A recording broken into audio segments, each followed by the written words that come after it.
Hey, what's up, family? Welcome back to God's Development Plan. It's your girl, Lolita. And you guys, I just want to welcome you to a very special segment, a moment in motherhood, you guys. Nobody but Jesus gave me this idea, and it was inspired off of this lovely woman named Mrs.Britney Sampson, you guys.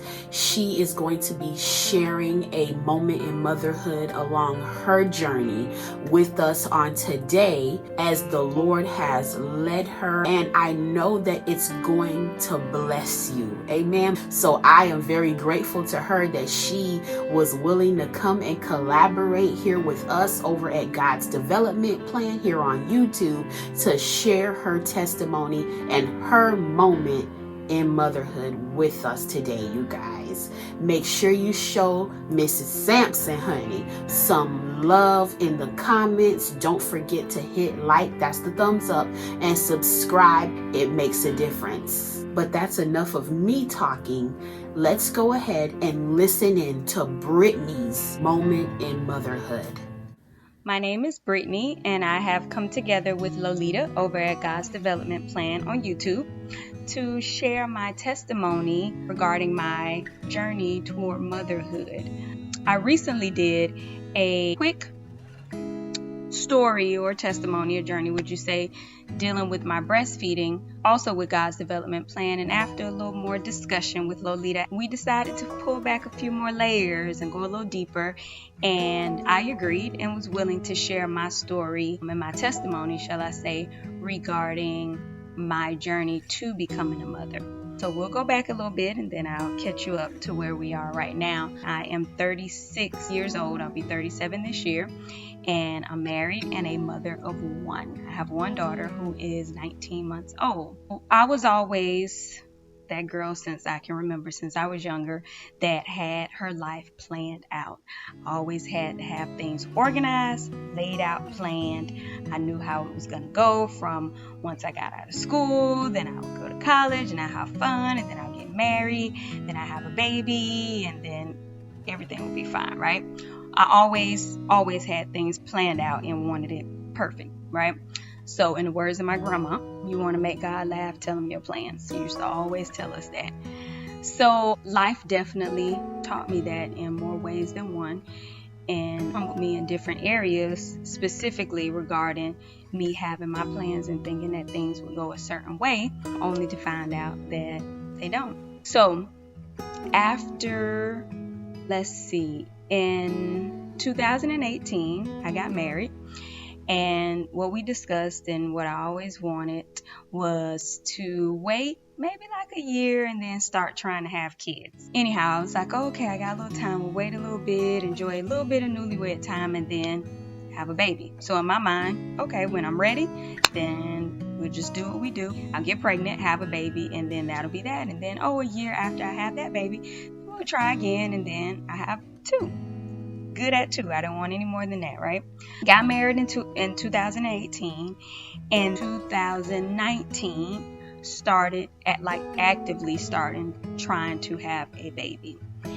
And so during that year of 2019, I was going to the doctor. I was doing I need to do, and I'm talking to her. I'm like, okay, well, thought it would be kind of quick and easy, not getting pregnant yet. And so she gave a few tips and a few things and said, it's fine, we shouldn't worry too much, give it a little time, you're young and everything will be okay.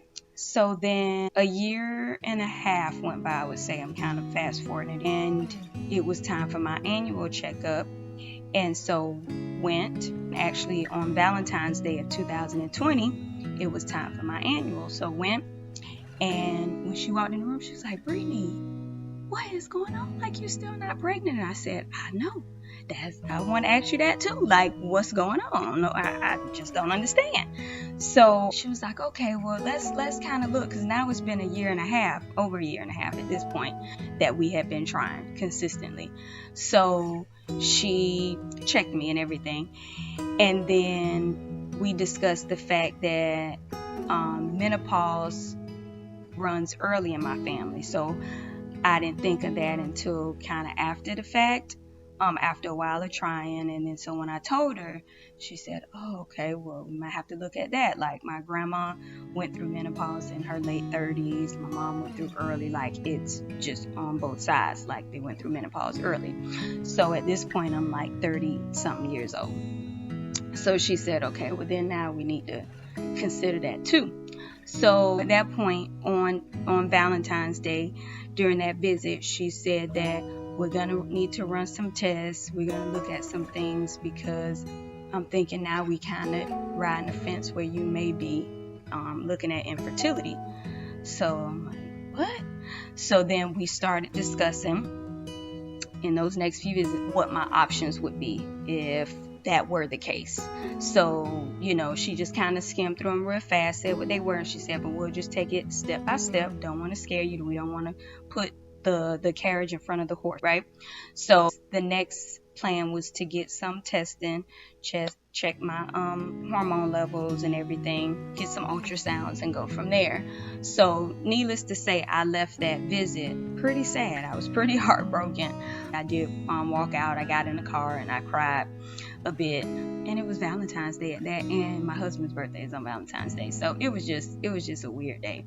So I was pretty sad, and my main thing was, even when I talked to God and I prayed, I was like, I thought that it would just be easy. I didn't think that, like, you hear certain stories, but not a whole lot. There was nobody I really knew close to me that dealt with issues like that. Everybody I knew, okay, they just got pregnant, or most people weren't even trying and they just got pregnant. So it just never crossed my mind that that would be an issue for me. So I started to feel like, okay, is something messed up? Is something broken? Am I like, I just kind of got a little discouraged and a little sad, should I say. Me and my husband discussed it, and I was just prepared to do the next test, do whatever testing was needed, so that I can figure out what's going on, so that I can, try to have me a baby. I left, got myself together, prayed, talked it over with, my husband, my mom, my best friends and stuff, just told them what was going on and what we were looking at. So despite being a little sad, I was still hopeful. This was Valentine's Day. That next week, I was scheduled to go for my first round of blood work and testing. And actually, that next week, I missed my period. And I was like, oh goodness. So went and took a pregnancy test. Well, brought it home, shall I say. Took the pregnancy test, and it was positive. So I was ecstatic. Like, I was shocked. I was excited. Called my midwife and told her there's no need for no testing. I'm not infertile. Like, I'm pregnant. This is good. So she was excited. I set up the appointment to go and do my prenatal visit, whatever, confirmation, whatever you call it. So I was like, okay, God answered my prayers. Like, I'm good. I'm not infertile. Nothing's broken. We doing this. Like, excited. Preparing, all in my mind. Just as a woman, I've always been that girl that wanted to be a mom. Like, I've never been in a rush. I wanted to enjoy, like, my college years. I wanted to enjoy traveling and stuff that I did after college. Like, I wasn't in a rush to do any things. I just knew that eventually in life, that's what I wanted. I always wanted to be a mom. So I was excited. So found out that we had the positive test. Told only close people around us. Only told a few people, because I wanted to wait to a certain point, to like the second trimester, and actually tell other people. So the ones closest to us knew, and of course everybody was excited. But then ended up having a miscarriage. So that was quite an experience. The best way that I can describe it without getting too into detail, but I found out when gestationally I should have been about 9 weeks pregnant, and we had the option of either doing the DNC or just taking the medications at home and expelling everything, or just letting my body do it naturally. When I went to the doctor, my body was already in the process of of miscarrying or expelling, shall I say. So did do the medications and came home, and we did it here at home. And it was the most emotionally confusing, I would say, experience I ever had. I've had some emotional moments. I've had some losses. Like prior to that, I have had some big news. I had experienced some things prior to this happening, and that was one that you can't really even put it into words, really and truly, unless someone experienced it, especially when it's something that you want so bad and that you're so excited about. It was very, very sad. Even after it was all done, and I thank God because I had some amazing people around me, aside from it just being a personal experience between me and my husband, but having my best friend, my mom, my sister, just having, and my other friends having that circle around me to support me, to check on me, to come over to the house, to breathe, just to listen to me if I needed. My co-workers, even like the ones who did know, who I'm very close to, like it made it so much better just to have support. And so even after it was all over, and this was on April 1st, actually it was April Fool's Day when I found out, and I remember in my head saying, I just want this to be a sick joke. Like I'm hoping this is just like a sick April Fool's joke, and it's like it just ain't real, but it was. So then I had to go through the grief of that. I had experienced grief before because I had already lost 2 very close people to me before that, extremely close people. But this was a different kind of grief. It was different and very confusing for me, and I didn't really know how to place it. I did a lot of crying. I did a lot of praying. I did a lot of talking to people within my circle, my village, journaling.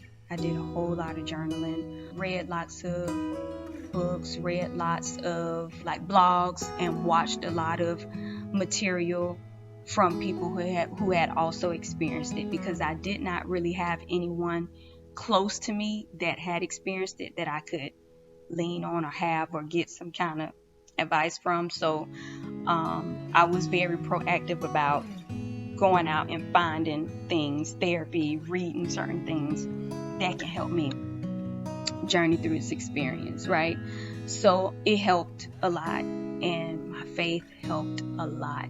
Like I always tell people when I discuss it, if not for God, I would not have gotten through half of the stuff I went through, any of the stuff I went through, but especially not that, because after that, it's like it was so much pregnancy and babies around me.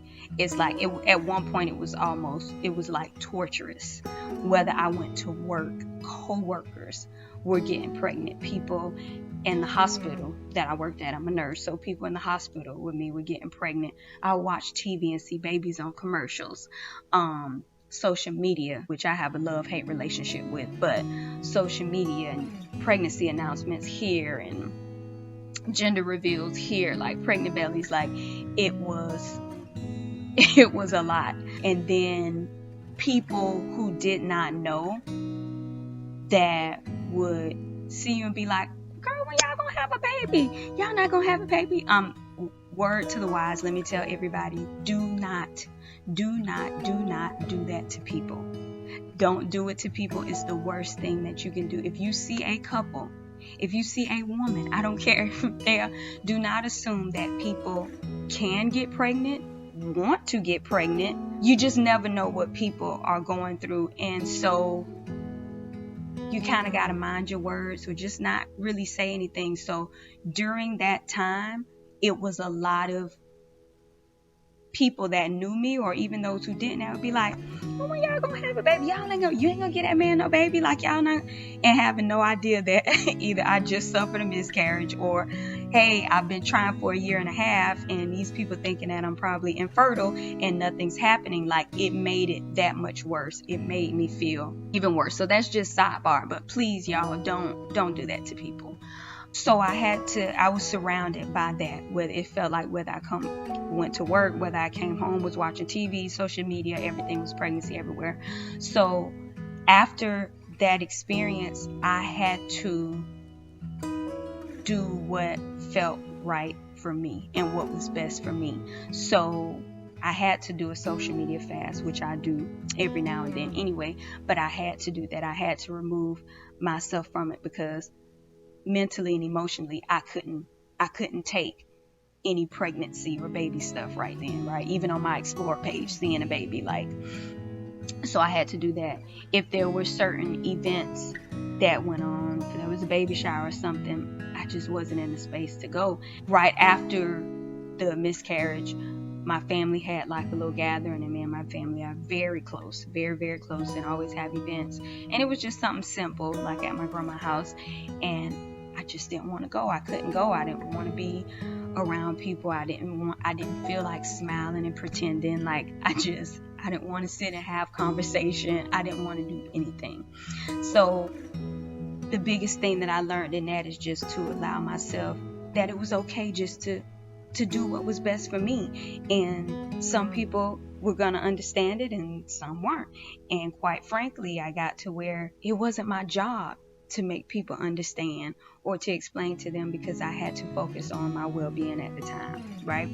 So anyway, during that time from in April, once I had the miscarriage and it was all done, and I was journaling, and I just prayed and prayed, and I tell y'all, and this is no lie, this is God honest truth, when my midwife called me, I was at work when she called me to verify, because there was some testing and ultrasounds going on that went on right before, days leading up to her phone call to confirm that the baby essentially stopped developing, right, at the early stages. When she called me at work to tell me the final results from the last blood work, and she was like, Brittany, it's not viable. Like, there's nothing, right? I went outside, had my coworker with me, who is my work mom, and she knew when we went outside, and I boo-hoo cried.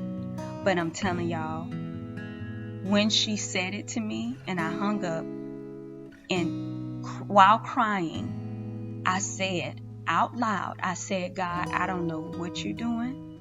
I do not understand it, but I'm trusting you. Even in my pain, even in what I felt, my stomach and my heart hurt so bad. Like, I didn't know if I wanted to throw up, pass out. Like, it was all kind of emotions. But even in that deepest pain, I trusted him, and I said out loud to him, like, I don't understand it, and I really don't get it, but I'm trusting you, because I know there's a plan and purpose behind it. I ain't saying I'm happy about it right now. I ain't liking this. This is a little uncomfortable, Lord, and it got me, it got me very uneasy, and I'm upset about it. Even in the times that I was upset, I said that I was upset. I trusted him. And even the days and days after, because I have this routine every morning. When I get up every morning, so I pray, I spend my time with God, I read my devotional, I go over some things, just my whole spiritual time in the morning. Those days afterward, it was hard. It was hard to pray. Sometimes I just wanted to sit there and just do nothing. But I pushed through. Like, I did it because I knew I needed to do it. And even during those times, in those mornings when I just didn't know what to say, I simply just said, God, I don't know. I don't know. I don't have anything right now. Just help me. That's it. Like, just help me. Help me with this. That's all I had. And that was enough. Like, that was enough. Sometimes when you don't know what to say, Lord help me, is just enough. Right? So, I went through that. So that happened April, and then May was Mother's Day right after that, right? Not long after that. And it was the worst Mother's Day ever. And I remember going in the shower that morning, getting in the shower and getting out.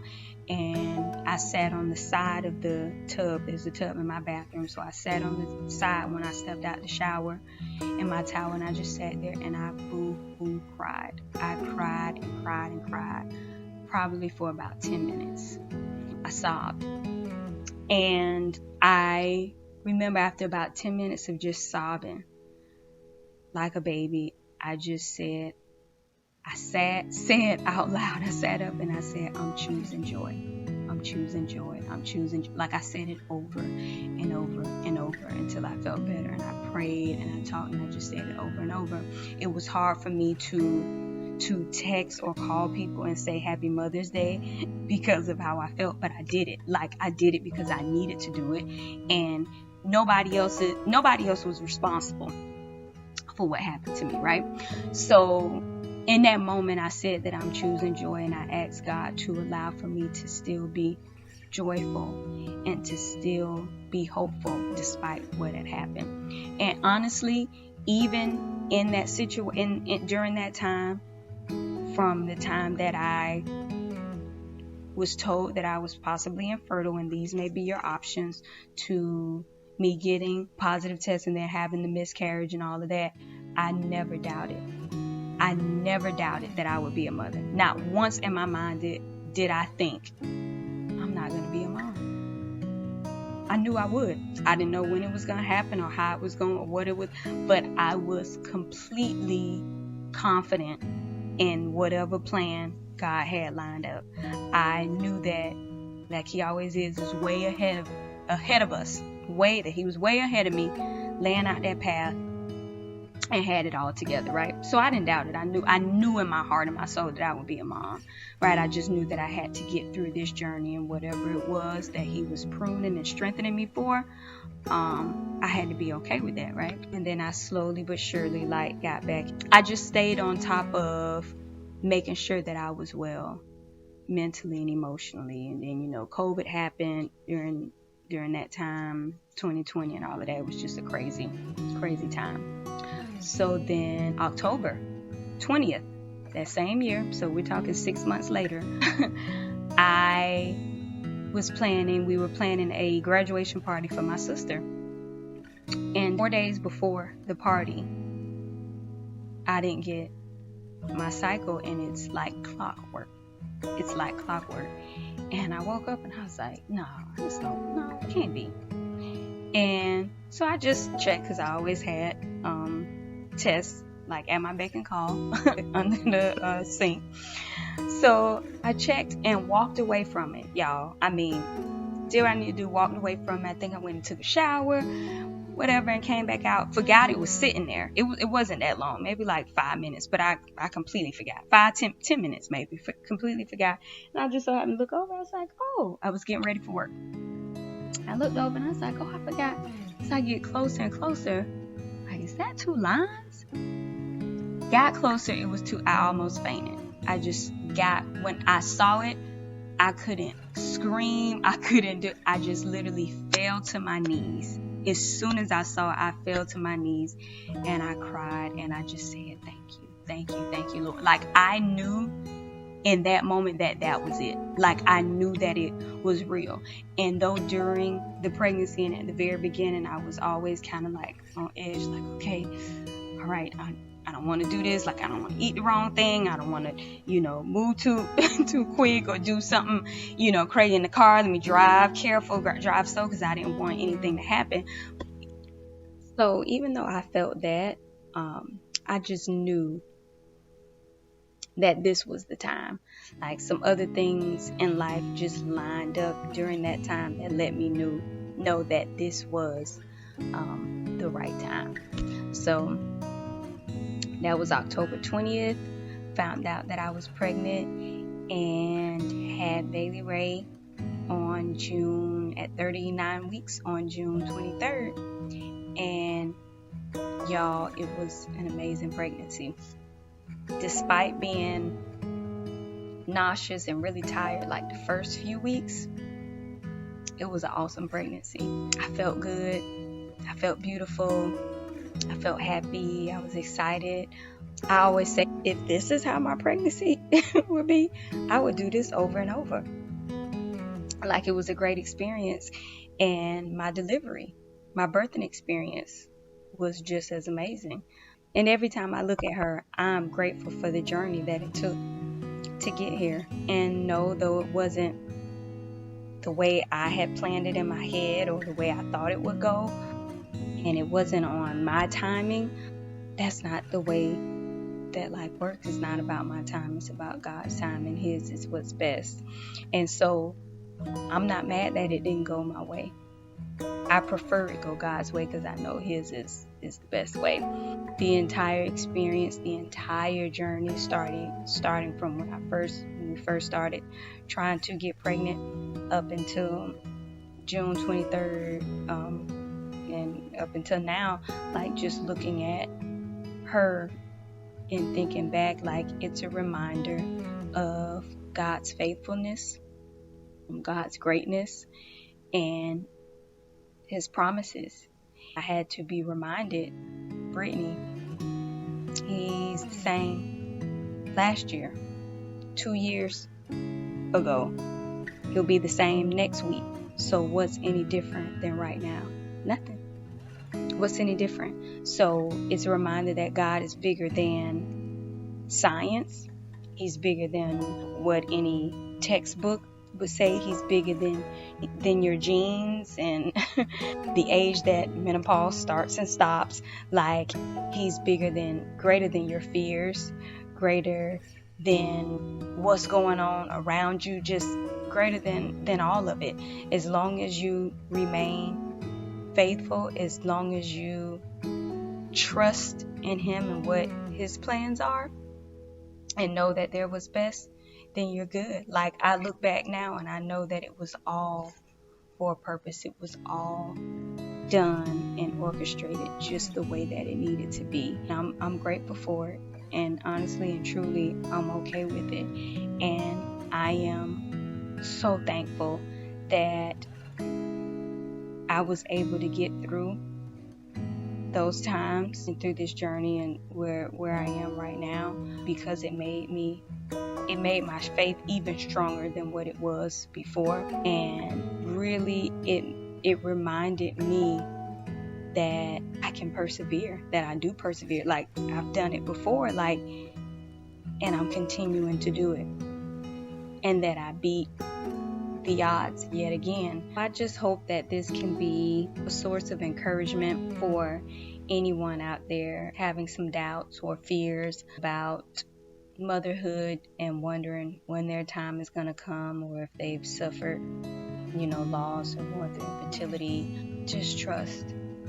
My words and my advice from experience is just continue to trust, continue to push through, continue to believe, even in the moments when it feels so hard to. I know what it feels like to feel like you've been forgotten about, or you're being missed or left out. Like, hey, what about me? When's my time? Like, what I keep taking hits, but trust the process.